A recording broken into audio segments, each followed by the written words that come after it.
Welcome to week 6 of the RFHL podcast. This is Rob Maston, and I am here with just one soul tonight, Matt Whitmire. Matt, how you doing? And I hear you have a sponsorship. Yeah, we have a new sponsorship to the RFHL. We are brought to you by Heady Topper. Nice. If you know, you know. Heady Topper. Sounds like a girlfriend I had in college. Wait, never mind. Listen, there's like 8 sports games on tonight that we're trying to watch. I'm halfway into this Heady Topper, so we're gonna make this podcast. This is gonna be a quick one, folks. This is gonna be a quick one. This is gonna be a quick one. We're supposed to be joined by Fish and Chips at 9 o'clock, but me and Matt are so into, and Matt or John's a big Detroit Lions fan, so I'm like, man, I bet you he forgets about us, and he may have, or he may just be trying to put the kids to bed. But talk a little bit about your game this week, Matt. You guys had a tough one from what I saw, and tell me a little bit about it. It's been a tough couple of weeks. We've had a couple rough games. I think that the core of our team we played together a few seasons ago and won the championship. So yep. I'm not sure what isn't clicking yet this year so far. We're not scoring a lot. We're moving the puck pretty well. We're pretty fast team in general. But we don't seem to be. We seem to be coming up against these goalies that are standing on their head like Brett did last week. Brett had a shutout first period, didn't he? He had a shutout first period. It was 2 periods, I think. Oh, really? Okay. Yeah, I don't think they scored until the 3rd period. And I think they had a really good balanced attack from Furlano, Dr. K, Jesse. Keller had 4 goals. Westgate Matt had a goal. All 5 of the players that showed up scored a goal, led by Furlano with 4, Dr. K with 3, and Keller had 4, and Jesse had 2. So just really good balance from the other side. And it was a tough sled for Brandon with that first period. And I think, Matt, don't get me wrong, I think you guys might have peaked week 1 when you beat the crap out of Arts. You might not be wrong there. You guys, you played well that game. I mean, you guys are. I think that's our only win, right? Are we 1-4? I think we might be 1-4. Yeah. So, I feel like our team. No, I was going to say I feel like our team is. We're not a 1-4 team. I don't think. We're once we get clicking, I think that the wins will start to come. I think led by our top goal scorer, Sweet. I think that I think we'll start putting some pucks in the net. Yeah, and you guys have a good, like you said, good passing team. Lakanina, King, Sidor, you and K-Flow are a good supporting cast for Sweet. And, Brandon's trying to do his thing in goal. He had some good saves, but definitely a tough game for you guys at the 9:30 last week. For myself, the 8:30 game, we lost to the Limp Biscuits and the John Fosse show. Matt, how'd that go? He scored 9 goals on us. Each one more impressive than the last. Just crushing it that night. He usually does, but man, he was going between 2 defenders, me being one of them, and just putting in some goals that nobody else in the league can do. I'm sorry, just the way he played. I only caught the last half of that game. Did he have a penalty in that game too? I don't think so. It might have been the week before. Somebody else might have had a penalty in that game. No, actually, I think we were penalty-lessness. But Matt McCarchuk played a hell of a game too in goal.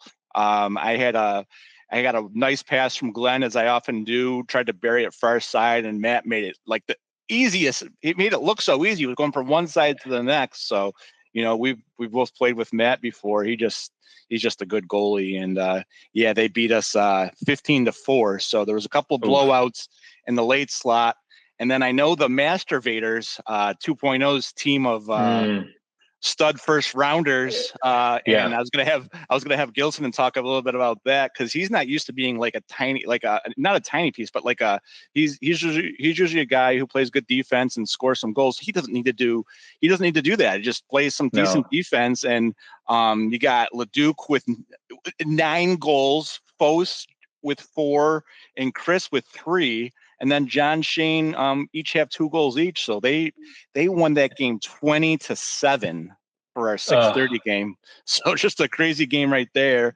And then probably the game of the night was at 7:30, where the Coyotes, led by Paul Paradine, scored 10 goals and beat the Sarnia Sting by 2. So that was probably the best game of the night. And Dan had his 3 goals for the Sting, but Paul and having Mark and net was too much for the Phoenix Coyotes, and they were able to take a 10-8 win at the 7:30 game. So, some not the best week of RFHL hockey from a standpoint of blowouts and so forth, but boy, oh boy, do we have some good games coming up this week. I agree. I was looking over I think actually even the last game of the night is going to be going to be a great game for Lano up against the Brad's team. Yep. I know we're starting at the end here, but that one stood out to me is a game I might stick around and watch, because that looked like it might be pretty good game. Yep, absolutely. And so you guys are playing against the Sarnia Sting. Is that right? You guys are, or wait, no. I think Fos is playing against Sarnia. Oh, that's right. Okay. Sorry about that. So who are you guys playing this week? You guys are playing against we play against Paul Paradine's team. Okay. What do you think? What do you think of your matchup with them going into that game? Yeah, I didn't get a chance to look at the whole roster. Do you have it there? I sure do. So Paul, Kyle Antilla, Brendan, who's a rookie, Brian D'Angelo, and Mike and Dan round out the team with Mark and goalie. So and Mark's having a hell of a season too. It looks like he was in the top 2 or 3 goalies this year so far. He always right? is. He always is. It's just like a basic, just that guy who one of my like I said, he's on my RFHL Mount Rushmore, and he's there for a reason with all these playoff wins. But what do you think of your matchup here? Well, I think that's a pretty good. I think it should be a pretty close matchup. I mean, obviously, Paul's Paul. Like, is he the leading scorer in the league in history? Yeah, of all time. Yes, he is. Yeah, of all time. By a lot too. So we know he's going to put some pucks in the net. I think we have enough speed though to keep up with them. Hopefully we can move the puck around like we've been doing, and maybe we can get our scoring back on track this week here. Yeah, this game definitely has game of the night potential from what I can see here. I think both teams are very evenly matched, and I think you guys could give them a really good game. Just looking at it from an outsider perspective, and then looking at my game, we are playing at 7:30 against the what are their names? The Master Vaders. Oh. My God, is this team good? I mean, they scored 20 on a team led by Brad Haynes. Okay. And Kazmark's no slouch. I mean, the guy has won championships, and they put a 20 spot on him, which is insane to me. I was looking at the scoring leaders, and they have five of their players are in the top 20. That's insane. It's insane. That's insane. That's their entire team is in the top 20. And each, from what we were talking about, I was talking about this with a couple of others with 2 Point putting this team together. You could make an argument that the best player selected in every round is on the Master Vaders this year. I mean, just a really well-rounded team, and very intimidating to play against a team like that from my perspective. We're going to try and give it a go, but their hockey sense is off the charts with and how about this? We haven't even mentioned this. There's a certain Shane Reisinger going for his 4th consecutive RFHL championship, and everybody's been talking about that, after the first 4 games, he's looking mighty fine, going for that 4th championship. And with the team, and he contributes to every team he's on. Like if he was picked in the 7th round, which I'm not sure he is, I'd have to check on that. But if he was, he's the best pick of the 7th round. I mean, he's just every single player on that team. You can't find a matchup where you're like, oh, I guess we can exploit this. No, 2.0 is playing out of his mind in goalie. And that's going to be a tough one for us. I was just going to comment on that. 2.0 is having he's having a great season in his own right. Yeah. I mean, look at his numbers. I mean, he's still getting shots on him. I mean, he's got over 90% save percentage. Yep. And he's just got that hockey GM mindset. So now, like I said, we were supposed to be joined by Gilson in here, so I keep looking at my phone to see if he got our message. I'm sort of wondering if maybe they have practice tonight, because they can't possibly be that good without practicing. No, so that's a good point. That's what the Master Evaders are doing. Yeah. I can just imagine Herb Brooks 2.0 with the whistle again. Absolutely. That guy looks like he's breathing okay over there. He's just got that killer mentality to him. So, and then so that's the 7:30 game, and then 8:30 we got the Phoenix Coyotes taking on Good Morning Vietnam. Phoenix, or that's the one. That's your team. I'm sorry. That's our game. Game. Okay. So let's talk about the 6:30 game. We got Limp Bizkit taking on the Sarnia Sting. And I'll remind you, Limp Bizkit has Fosse and George and Newberry, and they're really good. And then you got Rob with his shot. He scored 4 goals on us last week. And Bob, who's blocking every shot, and he finished 1 on us next week. And then John Blotzer. And then they're taking on the Sarnia Sting, who's got a really good team as well, with Dan, Paul, Cody, John, Kenton, and Jeremy, with Conco and net. What kind of matchup do you think this is going to look like, Matt? I mean, that's a pretty solid matchup. I mean, Fosse is doing Fosse things. He's got 34 points so far this year. Yep. So he'll be putting up some numbers. Yep. And Dan always has a solid. Dan always has a solid team. Like they can compete with everybody. Look at what happened, last season, where they went from worst to first. And so I think that they can really stick with anybody. Yeah, and if there's one person in the league who can kind of, you really can't shut Fosse down. You can only hope to contain them.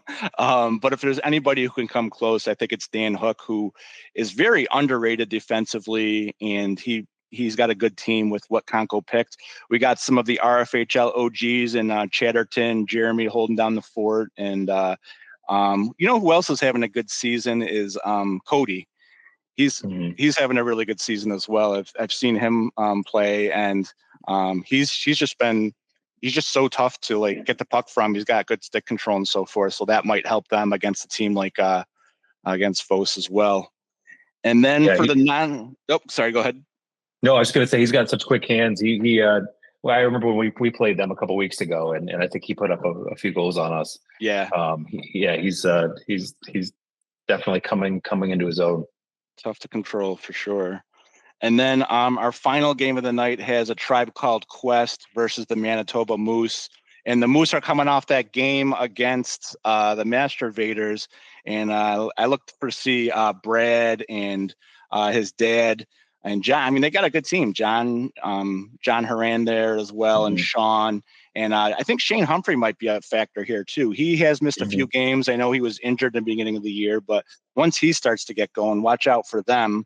And then we have Good Morning Vietnam. I keep doing that. A Tribe Called Quest. And they're coming off their big victory against you. So I think that should be a good game with Furlano. I mean, the whole team was really just clicking last week. There wasn't any weak spots from what I saw up in the announcer's booth. So I guess that leads us to our final question, Matt. Talking so much about how good the Master Evaders are this year. Have you ever seen a team like this in the RFHL? I mean, Yeah, I've been in the league for 5 years, Yep. so I can't speak to what happened 25 seasons ago, but Sure. but I Sure. I have to imagine that this might be top to bottom, like Yeah. one of the best teams ever to play in this league, and I think Yeah. it probably has a lot to do with there being so many rookies on the team Yep. because they're, Yep. they're sort of unknowns. Well, all their Exactly. rookies hit, Yeah. unlike the Buffalo Bills, like all their rookies hit. Exactly right. And I have to agree with you, Matt. I mean, I was going through, there's been some really good teams over the course of RFHL history, but I don't know of many unbeaten teams outside of the first couple of years in this league. And this team, I think they could easily go 10-0. I mean, I hate to pick against my own team coming up playing against them, but my God, they just have everything you could possibly want. Their three scorer, their third round or their fourth round player, I think could have easily been a first rounder. And we've played against him in the Winter Classic as well. He was a goalie. He's good friends with George Kuhn. So yeah, Chris, he might be a goalie next year. But you know what? He might even have that first round pedigree as a goalie because he was that good in the Winter Classic. So yeah, I think this Masturbators team 2.0 easily is the front runner for GM of the year. Just a great job by that GM, Mr. 2.0 there. Yeah, as So much as yeah, I hate to say it, it is a fun team to watch. yeah, when yeah, when a team can dominate that much, yeah, yeah, you have to appreciate it. exactly. And I was going to see if Gilson might be on for one last, and to tell us how great his team is, but it doesn't look like he's seen the message yet. So he may have forgotten about us. Detroit Lions football was not in dire straits. They were winning 14-0 when I stopped watching. I But think Baker scored. I think it was 14-7 last time I okay, so looked. yeah, So so I mean, maybe it's a close game. I don't hey, blame him. He may have forgot. He may have forgot about the RFHL when his beloved Detroit Lions are playing. So what's the baseball score behind you? it looks like we have a 2-1 Seattle lead, and I feel really bad because I left to go do the podcast, and my boys have become really big Blue Jays fans. Yeah. We took 3 or 4 trips this past year to go see Toronto play. Saw them in spring training last year, so the house has become default Toronto fan. So I'm a bad fan right now. Well, listen, I'll You let could, you get back to it. yeah, yeah. You can question my Toronto Blue Jays fanhood, but my Sabres and Bills never, That's never. right. That's So, right. all right, Matt. Well, thank you for doing this short POJ with me. And Absolutely. is it Wednesday yet? Is it?